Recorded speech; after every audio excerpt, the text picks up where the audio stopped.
Hello guys, I am currently at the Fine Urban Construction and Interiors offices, and I just want to take this opportunity to tell you guys about a program that Fine Urban Construction and Interiors is currently working on, and that is Jengea Wazazi with Fine Urban Construction and Interiors. It is such an exciting concept because for me personally, I do have my mother's home in Ushago. It is not in the best condition, and I would love more than anything to be able to renovate it. So seeing the company that I work for actually push that for anyone else who might be out there who wants to renovate their parents' property or even build a new house for them, it is the perfect opportunity to just call us and we'll be there and we'll do the perfect work for you. Now you can interact with that. It's going to be a hashtag on Twitter, and leave all your comments there. We'd really love to hear about all the projects that you guys may have out there that you'd want to work on for your parents and your loved ones.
We find ourselves in this episode in the beautiful county of Kericho.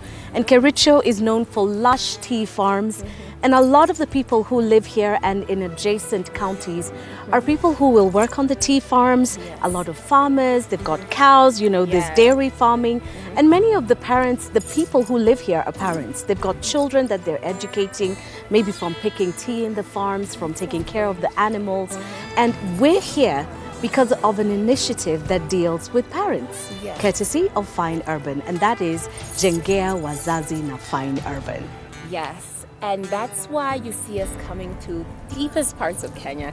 Today we're so blessed to be in Kericho. The air is so fresh around here, and we realize that this is the bread and butter for a lot of people. Yes. So potentially even the project that we're working on, the parents were probably able to take their child to the diaspora because of what they were doing, maybe on the farm, on the land, and giving back to your parents has never been better. I am so happy that you get to be here with us and join us. So let's head over to the site and show everyone exactly what we're doing. I can't wait to see, so come on, let's go.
Subscribe, like, comment, share, and turn on those notification bells so that you know every single time that we post a new video. We're also on all other social media platforms, all at Fine Urban Construction and Interiors. We're on Instagram, Twitter, Facebook, all those platforms. So look for us and you can join us on this journey.